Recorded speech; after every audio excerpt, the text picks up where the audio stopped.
Saudara, masyarakat di 508 kabupaten kota dan 37 provinsi di Indonesia akan menentukan calon kepala daerah mereka masing-masing secara serentak 27 November mendatang. Salah satunya adalah Pilkada Jawa Tengah yang unik karena diikuti 2 jenderal dari masing-masing institusi TNI dan Polri yang mencoba mencuri hati rakyat. Bersama saya, Ihsan Sitorus, selamat datang di 60 Menit Special Report edisi Pilkada. Sugeng Rawuh, wonten ing Jawa Tengah.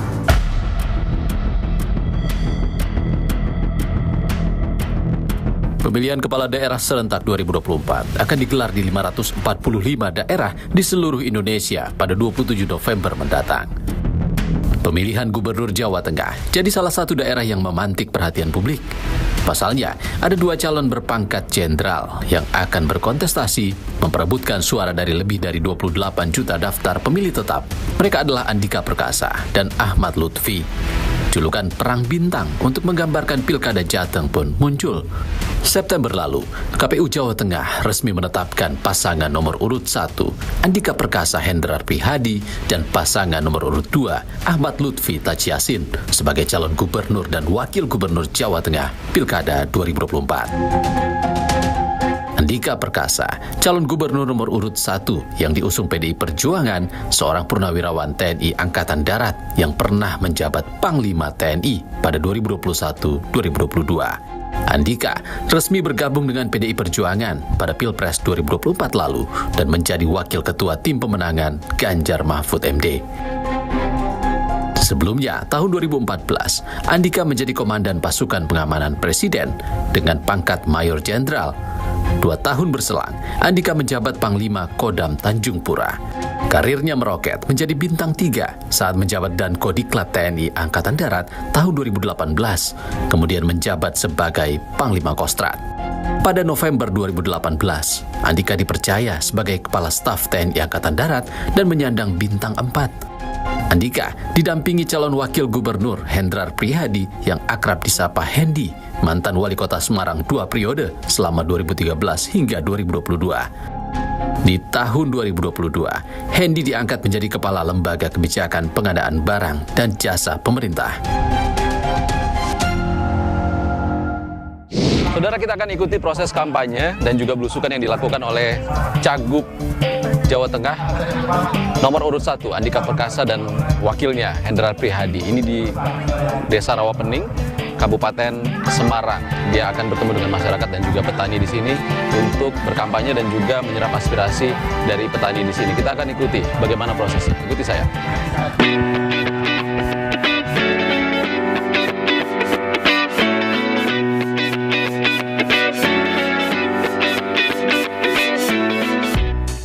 Penyemprotan. Kalau yang tadinya pakai begini-begini, gitu, pakai tangki, sekarang diganti drone. Cagup Jawa Tengah nomor urut 1 Pak Andika Perkasa, terima kasih. Wakilnya Mas Hendi, kemana-mana bareng nih, tidak terpisah. Kadang kala. Kenapa tidak memilih untuk satunya kemana? Karena ini kan Jawa Tengah besar. Kita nggak selalu bareng. Iya, justru lebih banyak nggak bareng. Tapi memang untuk memudahkan, daerahnya sama, tetapi titik kegiatannya yang mungkin kita pecah. Pak, tadi disampaikan oleh teman-teman, kawan-kawan petani, apa masalah yang paling penting dari sektor pertanian di Jawa Tengah? Ya, masalah terpenting pertama memang lahan. Lahan ini bukan karena kurangnya lahan, tapi kepemilikan. Kepemilikan yang sangat kecil, jadi kalau bisa diambil rata-rata itu sekitar 0,5 hektar per kepala keluarga. Nah, itu kan yang membuat ekonomi soft skill-nya nggak dapat. Kalau dalam perspektif ekonomi, begitu lahannya semakin besar, maka kos akan semakin efisien.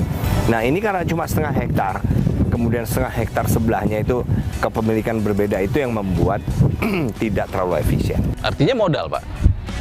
Betul, termasuk juga mungkin bagaimana menggarap ini sebagai sebuah entitas yang lebih besar. Oke. Ya.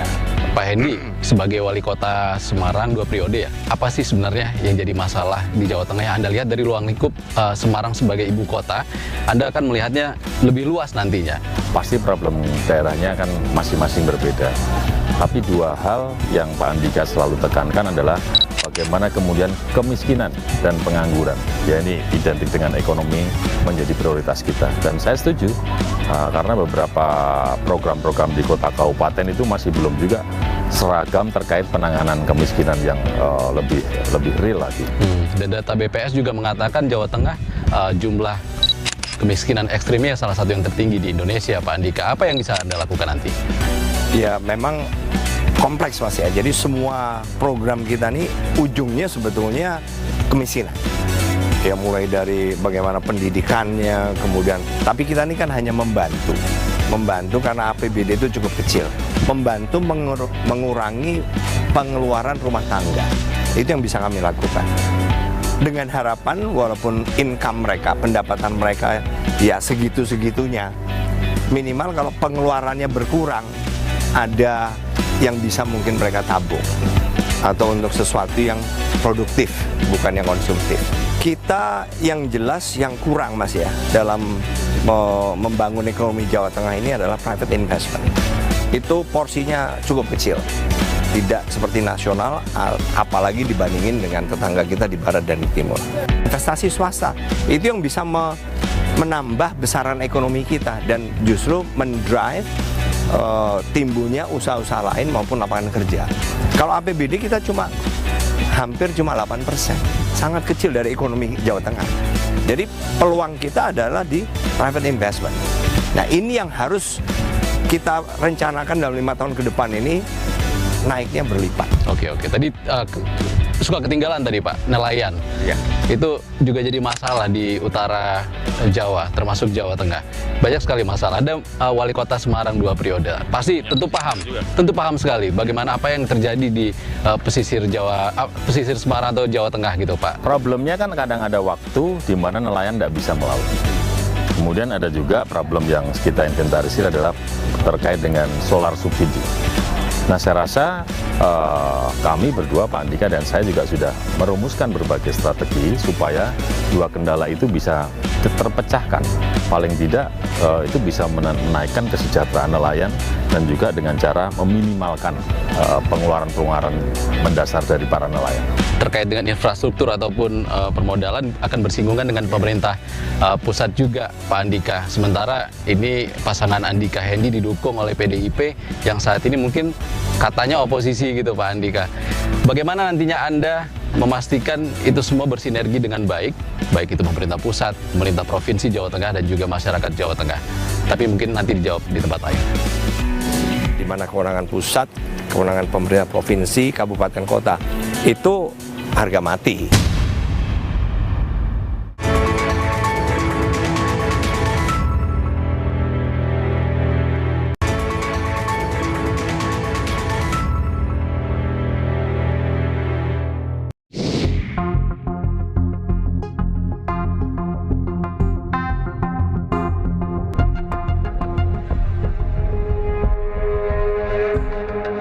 Pilgub Jawa Tengah ini disebut-sebut sebagai PDIP versus everybody.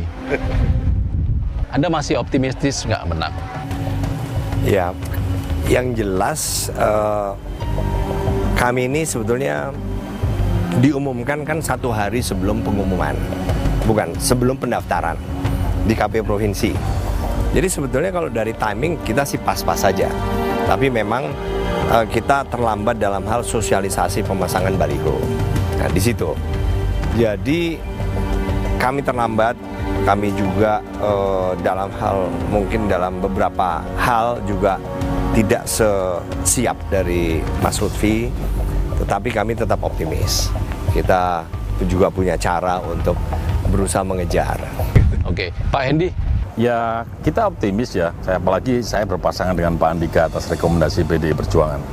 Ini bukan bicara dikeroyok berapa partai gitu ya, tapi PDI Perjuangan meskipun sendiri, kata banyak orang koalisinya dengan masyarakat. Nah, jadi itu yang membuat kita optimis. Ada juga yang selain itu yang menyebut kalau Pilgub Jateng ini unik. Ini pertama kali perang bintang katanya tanda kutip antara Jenderal Purnawirawan TNI Bintang 4 melawan seorang Jenderal Polisi. Ada juga tudingan kalau ada pengerahan aparat begitu, Pak Andika. Ini Anda komitmennya seperti apa soal ini? Ya, yang jelas ini adalah kompetisi antara calon. Jadi kalaupun latar belakang calon ini kebetulan dulu pernah ada di TNI, ada di Polri, itu kan latar belakang. Tapi sekarang kita semua adalah calon. Dan apabila kalau saya punya komitmen, kita harus patuh pada peraturan perundangan. Tapi kalau kita berkaca pada pengalaman yang lalu, ada kasus Kendeng, ada kasus Wadas yang melibatkan TNI Polri di sana. Bagaimana Anda bisa menjamin ini tidak terjadi lagi dan komunikasi seperti apa yang Anda lakukan kepada masyarakat Jawa Tengah nanti kalau Anda terpilih jadi gubernur? Ya, yang jelas menurut saya kita sudah punya kok peraturan perundangan. Misalnya pembebasan lahan. Itu kan undang-undangnya sudah ada dan itu bukan buatan misalnya pemerintah provinsi. Jadi kita tinggal mengikuti saja menurut saya. Bahwasannya ada ketidakpuasan dari masyarakat segala macam kan harusnya bisalah dikomunikasikan, Mas. Bagi saya sebuah rencana memang harus dilaksanakan karena mungkin itu keputusan dari pemerintah pusat misalnya, dan kita kan juga harus loyal. Pemerintah daerah, provinsi, kabupaten, kota harus mengikuti. Tapi pada saat yang bersamaan kita juga bisa kok memastikan apa sebetulnya sumbernya. Apakah ada broker di situ, apakah ada tidak, tapi selama kita bisa berkomunikasi langsung secara misalnya objektif, saya yakin kita pasti punya kok titik temu. Yakin. Oke, kalau pasangan Ahmad Lutfi dan Taci Yassin mengaku lebih paham Jawa Tengah dibandingkan pasangan Andika Hendy. Mungkin saya ke Pak Hendy dulu. Pak Hendy bagaimana merespon itu? Ya tergantung dari mana mereka memandang ya. Tapi kalau buat saya juga lahir besar kerja di Jawa Tengah gitu. Pak Andika juga ternyata orang tuanya dari Magelang. Artinya tergantung mereka memandang dari sudut pandang apa. Tapi buat saya dan Pak Andika bahwa majunya kita ini pasti kita sudah memahami anatomi Jawa Tengah. Tantangannya, peluangnya, hambatannya pasti kita juga sudah mendalami hal itu. Bismillah, kita siap untuk melanjutkan dan memperbaiki menjadi lebih perkasa. Baik, Pak Andika, Anda melihat Ahmad Lutfi orang seperti apa? Mas Lutfi adalah salah satu putra terbaik Jawa Tengah, karena ini bukti bahwa beliau ini didukung oleh begitu banyak partai kan juga merupakan salah satu bukti. Jadi menurut saya lebih dari qualified, dan oleh karena itu juga setiap calon-calon lain yang memang didukung oleh partai politik juga harusnya memiliki kesempatan yang sama. Pak Andika, Purnawirawan TNI, Panglima, kenapa sih milih jadi gubernur? Saya mengatakan secara singkat, ini penugasan, Mas. Oke. Secara singkat. Oke, kalau Pak Hendy pengalaman sebagai wali kota Semarang 2 periode, apa yang akan Anda bawa nanti? Ya, Semarang salah satu kota dari 35 bagian kota kabupaten di Jawa Tengah. Dan beberapa yang sudah kita kembangkan di Semarang, saya rasa kami berdua akan bisa mengadopsi beberapa yang memang cocok untuk wilayah Jawa Tengah. Semisal pendidikan, kesehatan gratis, kemudian bagaimana memfasilitasi supaya terjadi banyak rekrutmen tenaga kerja dengan banyaknya perusahaan, investasi di Jawa Tengah. Saya rasa kita sudah banyak sepaham tentang bagaimana mengelola Jawa Tengah ke depan. Pasti Pak Andika adalah leadernya, kami membantu Pak Andika. Terakhir, Pak Andika, Pak Hendy, kalau narasi yang dijual pasangan Ahmad Lutfi Taci Yassin adalah satu linear mereka dengan pemerintah pusat nanti, bagaimana dengan Pak Andika dan Mas Hendy? Itu sudah diatur, Mas, Undang-Undang Nomor 23 tentang pemerintahan daerah itu kan sudah mengatur di mana kewenangan pusat, kewenangan pemerintah provinsi, kabupaten, kota itu harga mati. Tidak ada urusan dengan misalnya Anda sebagai wakil dari PDI Perjuangan? Nggak ada. Kita harus tegak lurus. Kita ini negara kesatuan Republik Indonesia, di mana pemerintah pusat adalah pemilik kewenangan penyelenggaraan pemerintah. Jadi ya kita harus tegak lurus, loyal, melaksanakan kebijakan-kebijakan yang dibuat oleh pemerintah pusat. Oke, good luck, Thank Pak you. Andika. Pak Hendy. Ketemu ya. Saudara, setelah kemarin kami bertemu dengan calon gubernur nomor urut 1 Pilkada Jawa Tengah, Andika Perkasa, hari ini kami berkesempatan bertemu dan akan berbincang bersama calon gubernur nomor urut 2 Ahmad Lutfi untuk bertanya terkait dengan visi misi dan program kerja yang akan ia lakukan jika terpilih sebagai gubernur Jawa Tengah nantinya. Ikuti saya. Duel perang bintang Pilgub Jawa Tengah. Jika pasangan Andika Perkasa Hendrar Prihadi diusung satu partai yakni PDI Perjuangan, pasangan nomor urut 2 Ahmad Lutfi dan Taci Yassin Maimun dijagokan Kim Plus dari 9 partai yakni Gerindra, Golkar, P3, PAN, PKB, PSI, Nasdem, PKS, dan Demokrat. Ahmad Lutfi merupakan Komisaris Jenderal Bintang 3 Polri. Lutfi dikenal punya kedekatan dengan Presiden ke-7 Joko Widodo. Ia bertugas sebagai Wakil Kapolres Solo tahun 2011 saat Jokowi masih menjabat Wali Kota Solo. Di tahun 2015, Lutfi naik jabatan menjadi Kapolres Solo dan dipromosikan menjadi analis kebijakan media bidang sosial budaya.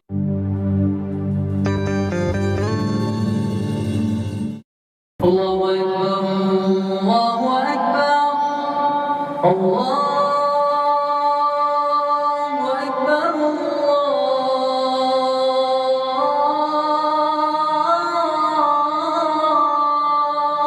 Allahu Akbar, Asyhadu an la ilaha illallah.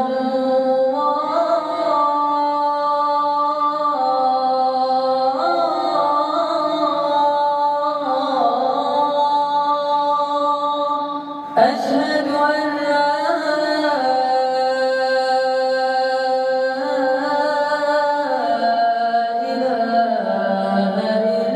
illallah.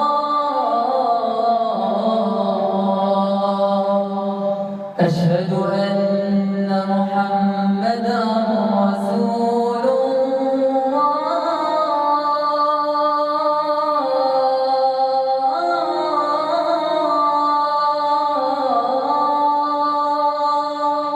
Asyhadu anna Muhammadan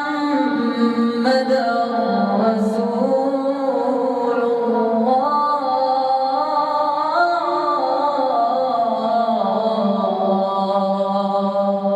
Hayya 'alas salah.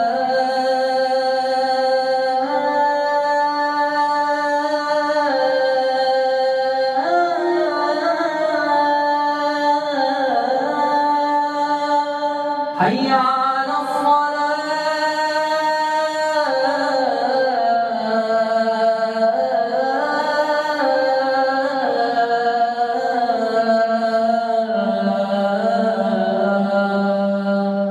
Hayya 'alal falah.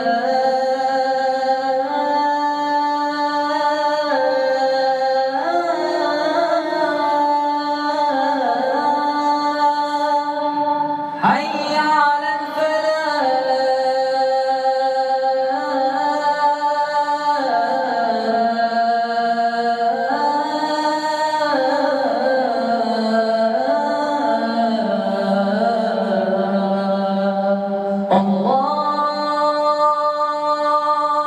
Akbar,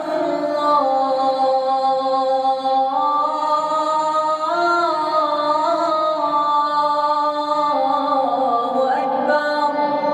La ilaha illallah.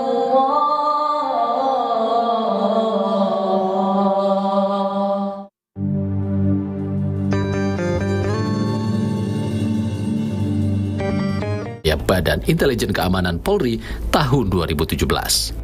Di tahun 2018, Lutfi menjabat sebagai Wakil Kapolda Jawa Tengah dan naik menjadi Kapolda Jawa Tengah di tahun 2020 hingga 2024. Lutfi dipasangkan dengan Taci Yassin Maimun atau akrab disapa Gus Yassin, putra dari Kiai Haji Maimun Zubair, seorang ulama terkemuka Jawa Tengah yang juga menjabat Ketua Majelis Syariah Partai Persatuan Pembangunan.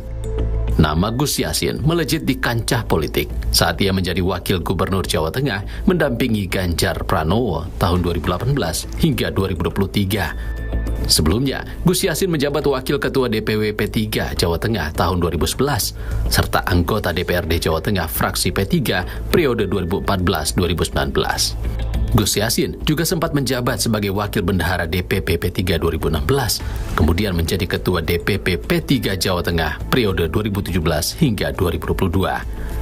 Di Semarang, kami pun mencoba menemui paslon nomor urut 2 Pilgub Jateng Ahmad Lutfi, namun pasangannya, calon Wakil Gubernur Taji Yassin Maimun, tengah dalam perjalanan berkampanye ke sejumlah kota di Jawa Tengah. Pak Ahmad Lutfi, terima kasih sudah menyediakan waktu untuk kami di 60 menit special report di tengah kesibukan berkampanye dan belusukan bertemu dengan masyarakat Jawa Tengah. Dari pertemuan dengan masyarakat langsung, dari yang Anda dengar, dari yang Anda lihat, masalah apa yang jadi masalah urgent yang harus diselesaikan jika Anda terpilih nanti jadi Gubernur Jawa Tengah? Yang paling pokok adalah bagaimana saya tahu permasalahan dari yang dasar, yaitu pasar. Di mana seorang ibu-ibu setiap hari bangun tidur yang dipikir pasar, karena itu adalah kebutuhan pokok. Kita jumpai di pasar itu adalah masyarakat kita dari bahan pokok cukup. Kemudian dari pedagangnya tidak ada hal yang sifatnya menonjol terkait harga. Tetapi daya beli masyarakat turun sekali. Kemudian yang kedua, tipologi pasar di wilayah kita itu banyak harus kita lakukan ekspansi, terutama meskipun gubernur tidak mempunyai kewenangan, paling tidak ini merupakan bahan kolaborasi saya dengan para bupati wali kota nanti, ada mekanisme pasar harus dibenahi. Jadi mulai harga, kemudian mekanisme pasar, kemudian yang ketiga adalah wilayah pertanian dengan para petani, kemudian nelayan, kemudian UMKM dan lain sebagainya. Dari permasalahan yang saya dapat, prinsip bahwa Jawa Tengah sebenarnya merupakan suatu potensi yang harus mempunyai daya saing dengan provinsi lain. Karena kita tahu bahwa Jawa Tengah ini kalau dari angka kemiskinan kan Nun Sewu ini masih nomor 2. Ya, hasil data BPS, Pak. Dari BPS, jadi 42,47%. Dari belanja masalah inilah nanti akan kita angkat, terutama agar kita bisa melakukan penetrasi dan punya daya saing dengan provinsi lain. Terkait pertanian tadi Anda mention juga, Pak Lutfi, ketersediaan pupuk seperti apa, Pak? Jadi pupuk sebenarnya secara nasional cukup ya.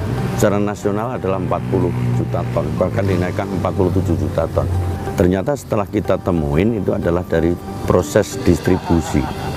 Jadi distribusi pupuk itu dari mulai produsen pupuk, kemudian ke distributor, kemudian PKL. Nah itu menggunakan kartu tani mereka. Kartu tani ini sebenarnya yang menjadi permasalahan bagi petani-petani kita, sehingga subsidi pupuk itu tidak tepat sasaran.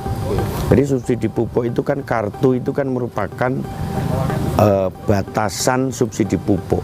Tetapi dengan kartu itu justru menambah subsidi itu tidak tepat sasaran. Ibaratnya begini, Mas. Petani kita itu sebelum nanam itu harus punya pupuk. Bukan nanam mencari dulu, pupuk, baru dia nyari pupuknya. Iya, gitu ya. harusnya pupuknya ada dulu. Jadi ke depan itu pupuk harus murah dan mudah. Petani kita itu adalah petani penggarap atau buruh. Mereka menyewakan lahan. Sementara yang punya tanah luas punya kartu tani. Sementara saya sebagai petani buruh dia nggak punya. Akhirnya apa? Dia nggak akan pernah dapat namanya subsidi. Sehingga berteriak bahwa pupuk mahal. Nah, inilah yang nanti akan saya benahi. Jawa Tengah 60% itu adalah pertanian. Tetapi kenapa sampai sekarang kita tidak mampu Jawa Tengah menjadi lumbung pangan nasional? Sekarang hasil panen ini yang menjadi momok bagi petani kita. Pada saat panennya melimpah, harga turun. Ini perlu adanya peran serta negara hadir, dalam hal ini adalah provinsi dengan dinasnya, untuk melakukan verifikasi. Contoh misalkan pendistribusian bahan pokok hasil panen. Contoh misalnya di sana ada namanya produk unggulan pertanian yang harus bisa mempunyai daya saing pada saat hasil panen melimpah. sehingga para tengkulak bisa kita pangkas tentang mekanismenya terkait dengan fluktuasi harga, membuat jaminan hasil panen dan lain sebagainya. Ini hal-hal yang bisa kita lakukan pada saat saya jalan di wilayah terkait dengan pertanian. Satu, kalau secara politik saya didukung oleh partai, oleh Pak Prabowo. Secara tidak langsung kita harus linear dengan apa yang menjadikan perintah dari Presiden terpilih.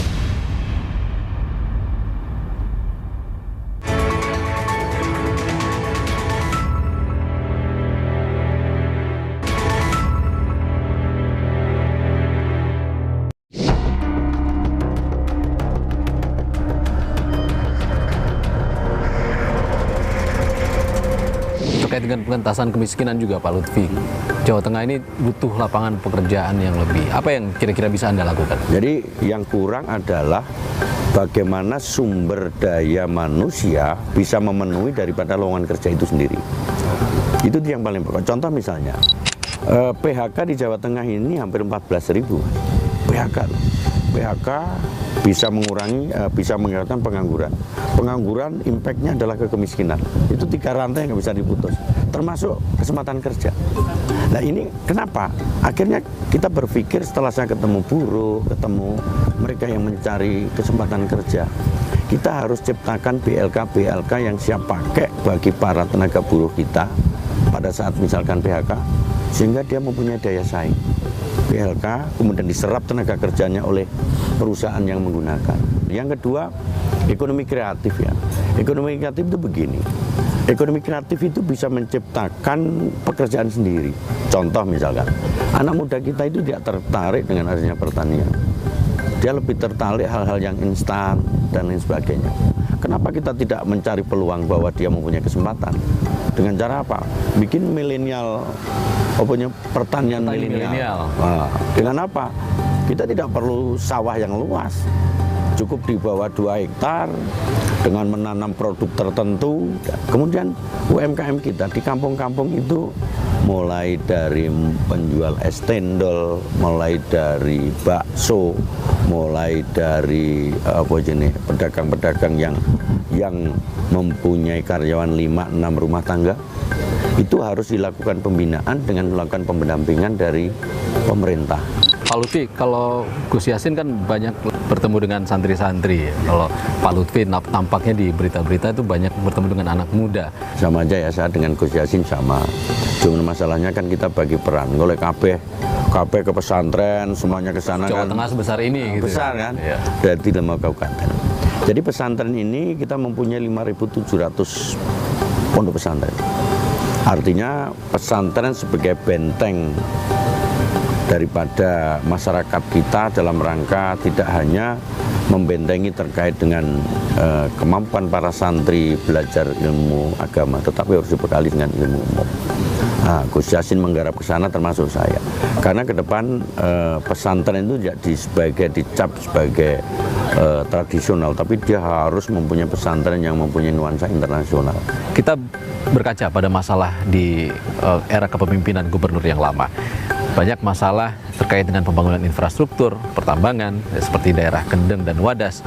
Itu tidak terjadi komunikasi yang baik antara pemerintah pusat, provinsi, dan masyarakat. Hingga terjadi konflik di sana. Nah ini, khusus untuk terkait konflik wilayah kita, ini diperlukan seorang pimpinan, dalam ini gubernur untuk turun.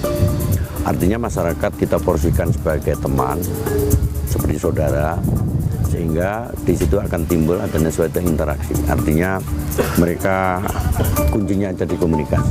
Kita akan selesaikan dengan cara berteman, bersaudara, sehingga mereka dihargai untuk ikut serta dalam rangka menyelesaikan permasalahan itu sendiri di tingkat bawah. Kemudian terkait wilayah-wilayah yang pernah bersinggungan atau mempunyai potensi konflik ya, memang dalam misi kita kan sudah kita jelaskan ya, bahwa kita depan itu Jawa Tengah adalah provinsi yang maju, berkelanjutan dalam rangka menuju Indonesia Emas 2045. Nah di situ ada namanya integrasi. Berkelanjutan itu integrasi. Integrasi itu apa? Kita harus berintegrasi dengan program pemerintah pusat. Nah, ke bawahnya berkolaborasi pembangunan kepada bupati, wali kota dan desa. Artinya segala program yang telah diterapkan oleh pemerintah pusat ini nanti seorang gubernur sebagai kepanjang tangan dari pemerintah pusat harus mampu menjabarkan dalam bentuk-bentuk kegiatan pemerintah pusat diteruskan ke wilayah dengan mengusung kearifan lokal yang kita punyai di wilayah Jawa Tengah. Komunikasi itu berjalan lancar sejauh ini? Karena satu, kalau secara politik saya didukung oleh partai, oleh Pak Prabowo. Secara tidak langsung kita harus linear dengan apa yang menjadikan perintah dari Presiden terpilih. Anda yakin menang Pilgub Jateng? Kalau optimisme itu kan boleh ya, rasa optimis itu harus kita tanamkan bagi para peserta kontestan. Artinya optimis boleh, tetapi yang perlu saya tekankan di sini ya saya mengucapkan terima kasih bahwa itu adalah bentuk dukungan masyarakat yang tentu akan menambah giat kami untuk melakukan kegiatan-kegiatan kepada masyarakat untuk lebih berguna. Jawa Tengah ini kan pilgubnya jadi sorotan, Pak. Banyak yang sebut dengan tanda kutip perang bintang. Ada juga yang menuding bakal ada pengerahan aparat. Komitmen Anda seperti apa terkait hal ini? Gini, pemilu itu kan pesta ya, pesta itu harus meriah. Namanya pesta harus meriah, dan pesta ini adalah pesta rakyat yang kita mengetahui bahwa suara rakyat adalah suara Tuhan yang harus kita hargai. Dan kita semuanya mengetahui bahwa siapapun yang mempunyai kontestasi terkait pemilu itu tidak terikat dengan suatu kedinasan. Artinya tidak ada kaitannya dengan dinas, latar belakang siapa, di mana, itu nggak ada. Tetapi masyarakat kita juga harus paham bahwa mereka sudah cerdas ya. Siapapun pimpinannya nanti di Jawa Tengah adalah putra-putra terbaik dalam rangka menuju Jawa Tengah lebih baik. Kompetitor Anda di Pilgub Jateng ini adalah seorang mantan Panglima TNI, Jenderal Purnawirawan Andika Perkasa. Bagaimana Anda melihat Andika Perkasa? Pak Andika baik, dan saya berkomunikasi baik ya dengan Pak Andika. Tetapi saya itu sudah tahu persis dengan wilayah Jawa Tengah dari mulai 2008. Jadi artinya ya masyarakat bolehlah mempunyai pilihan mana yang terbaik di wilayah kita. Ya. Oke. Pak Lutfi, Anda harus pensiun lebih cepat jika terpilih sebagai gubernur. Karir sebagai polisi mentereng sekali. Sebenarnya artinya saya itu kan sudah selesai namanya pensiun ya. Tetapi saya punya pemikiran, ada suatu teori yang mengatakan pimpinan yang baik itu tidak pernah pensiun. Boleh pensiun karena regulasi atau peraturan, tetapi sejatinya pimpinan itu tidak pernah pensiun terkait dengan pengabdian. 5 tahun Kapolda Jawa Tengah, kenapa memilih mau jadi gubernur? Ini kalau saya bilang pengabdian. Jadi gubernur itu bonus. Kalau toh nanti pengabdian saya itu bermanfaat bagi masyarakat, kenapa saya nggak melaksanakan? Kami pun berbincang terkait dinamika politik hingga tantangan pada pemilihan Gubernur Jawa Tengah bersama Nur Hidayat Sardini, pengamat politik Universitas Diponegoro. Boleh saya katakan hampir semua. Iya. Lembaga survei itu mengunggulkan pasangan Ahmad Lutfi Taci Yassin dalam Pilgub Jateng tahun ini. Karena dia sudah start duluan, Mas Iksan. Sudah duluan, kita tahu bahwa yang namanya Ahmad Lutfi itu adalah mantan Kapolda Jawa Tengah 5 tahun. Jarang Kapolda di Jawa Tengah ini sampai 5 tahun. Dan selain itu, dia menurut saya sangat berjasa dalam tanda kutip buat keadaan yang menegaskan bahwa Pilpres tahun 2027 termasuk Pileg 2024 itu di bawah kontrol dia, keamanan dia. Dan barangkali itulah yang membuat dia terkenal dan dikenal oleh masyarakat Jawa Tengah. Selain didukung mayoritas parpol, kedekatan antara Ahmad Lutfi dan Presiden Joko Widodo pernah menjabat Wakapolresta Surakarta saat Jokowi ada di sana. Ini bisa jadi pengaruh nggak di pilkada? Sangat. Ya, buat saya itu bagian yang lain yang memengaruhi, yang menguatkan, yang menebalkan tingkat elektabilitas dia. Dan semua orang tahu jika orang yang terkenal ya ditempel, itu pasti akan kena sawamnya istilahnya, kena berkahnya, kena blessingnya. Sama seperti Prabowo yang sudah kita tahu, tetapi belum cukup. Begitu dia nempel kepada orang yang lebih populer, dan itu adalah efek dari ekor jas ya. Itu maka kemudian akan menerima limpahan dari efek ekor jas tadi itu, dan itu yang tampaknya juga terjadi pada atau menimpa pada Ahmad Lutfi. Artinya perang bintang ini Terjadi real. real, tentu saja berangkat dari asumsi bahwa kalau Lutfi yang sudah mengakar gitu ya, itu hanya bisa ditandingi oleh lembaga yang sejenis. Lembaga yang sejenis itu tentu saja kan tidak jauh tidak kurang, dan saya meyakini bahwa kenapa Bu Mega memilihkan menjodohkan Hendy dengan Andika. Tentu latarnya karena itu, tidak mungkin. Karena Hendy saja yang saya dengar juga tidak cukup untuk bisa menandingi, apalagi sudah startnya udah duluan oleh Lutfi gitu. Jadi wajar kalau saya katakan bahwa yang namanya latar kenapa Andika yang dipasangkan menjadi rivalnya Lutfi, tentu saja karena latar belakang kan kita tahu ada pendekatan teritorial. Jadi dari hulu sampai ke pusat, dari dulu sampai ke tingkat yang paling rendah, ya di situ ada yang namanya, kalau institusi Polri namanya Babin Kamtibmas, ya, di masyarakat langsung ke bawah TNI, gitu ya, Pak. Babinsa. Nah gitu kan, supaya inline gitu ya, dan ini bisa aja paralel gitu ya, dan saya mendengar juga persaingan di antara itu juga terasa kok di bawah. Kejadian semacam Kendeng dan Wadas akan terjadi oleh dua orang ini. Buat saya segala sesuatunya bisa aja sangat mungkin.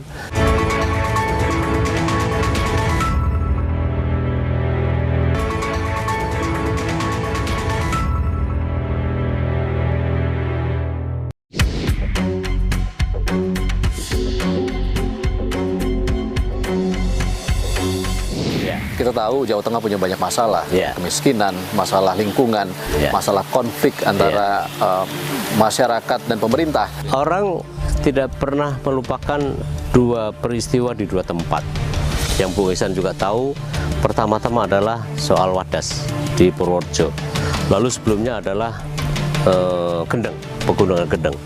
Pegunungan yang kita tahu itu sebagai resapan air, dan itu sangat berarti buat ketersediaan terhadap air bersih yang layak bagi kehidupan sehari-hari. Dua hal itu tentu saja sangat berkaitan juga dengan garis yang ditetapkan oleh selera pengambil keputusan. Ganjar buat saya tidak bisa dilepaskan dari dua hal itu. Ganjar pada waktu itu adalah masih sekondan secara inline dengan Pemerintah pusat. Dengan pusat, ya. Terutama dengan Pak Jokowi. Dan kita tahu bahwa beliau sangat demen sekali Pak Jokowi itu dengan infrastruktur. Nah, sekarang secara positioning itu tergantikan oleh Pak Lutfi dalam sekondan itu. Kita tahu bahwa Pak Lutfi itu didukung oleh hampir semua partai yang tergabung dalam KIM dan KIM Plus, ya, KIM Plus. Masih ada plus-plus gitu ya. Itu artinya sebenarnya dia akan merepresentasi kepentingan itu. Kalau begitu cara berpikirnya, bukan tidak mungkin akan terjadi seperti itu. Ketika kemudian terjadi kemendesakan terhadap satu keinginan dari elit yang project officernya memerlukan keputusan di Jawa Tengah. Melihat yang ada, paslon yang ada, pilihannya cuma dua. Artinya masyarakat Jawa Tengah nanti kalau tidak punya gubernur background militer atau mantan polisi, berkaca pada masalah Kendeng dan Wadas, bagaimana komunikasinya nanti? Satu militer, satu polisi, apakah dia bisa semanis janjinya nanti saat kampanye? Pertanyaan ke Bung Ihsan adalah bahwa apakah kemudian peristiwa kejadian semacam Kendeng dan Wadas akan terjadi oleh dua orang ini? Buat saya segala sesuatunya bisa saja sangat mungkin. Tetapi yang penting adalah, ini yang kurang, bahwa gubernur itu selain sebagai kepala daerah, dia adalah sebagai kepala wakil pemerintah pusat di daerah. Tetapi yang selalu digunakan dalam kasus Ganjar misalnya, dia hanya merasa bahwa dia sebagai wakil pusat. Padahal sebagai wakil daerah, dia harus bisa juga advokasi rakyatnya dong. Nah itu buat saya itu sangat kurang buat saya, sehingga dua peristiwa itu tampaknya lebih dominan posisi waktu itu dia sebagai wakil pemerintah pusat di daerah. Tetapi jangan lupa gubernur itu dipilih ya oleh masyarakat pemilih setempat. Jadi kenapa ada desentralisasi? Saya memandang desentralisasi kita agak parah dalam pilkada ini. Pertama-tama dia harusnya sebagai ajang pelatihan kepemimpinan di daerah untuk nanti di pusat, tapi kan di drop dari pusat ke daerah. Kita itu kan memilih orang yang sudah dipilihkan tanpa sedikit pun orang daerah loh. Pasti tidak dari bawah. Dari Bapak, saya bisa menyebut Pak Hindi, lalu Pak Yasin sebagai calon wakil gubernur. Tetapi itu kan tidak signifikan, karena yang ditentukan justru kepentingan pusat, sentralisme, lalu memilih orang di daerah cari. Pada kasus Andika, dia ngedrop Andika, PDIP. Pada kasus Lutfi, dia memang bukan orang partai, tapi orang kepolisian. Bukan berarti itu tidak sah, itu sah saja. Tetapi demi kualitas desentralisasi kita agak parah. Merit system juga tidak jalan berarti ya? Saya kira ya, karena kita memilihkan orang yang dipilihkan orang. Oke. Bukan berarti 100% dari orang daerah, enggak juga, tetapi sekurang-kurangnya kualitas pengambilan keputusan harus menyertakan orang daerah. Dan itu diwakili oleh partai politik. Gitu. Partai politik di daerah, apakah diadopsi? Saya kira enggak, itu dua-dua paslon sehingga muncul ini. Oke, jangan lupa Pak Andika dan Pak Lutfi, Anda selain wakil dari pemerintah pusat, tapi juga pemimpin dari rakyat Jawa Tengah. Daerah, yang dipilih oleh masyarakat. Baik, terima kasih Pak Enhar. Sama-sama, Tung. Thank you. Saudara, lebih dari 37 juta warga Jawa Tengah menggantungkan harapan kepada dua pilihan calon kepala daerah yang akan dipilih 27 November mendatang. Mulai dari masalah kemiskinan, lapangan pekerjaan, hingga masalah lingkungan. Selain mampu mencuri hati rakyat, mampukah satu di antara dua calon yang terpilih nanti menyelesaikan masalah yang ada? Saya Ihsan Sitorus undur diri. Terima kasih. Sampai jumpa.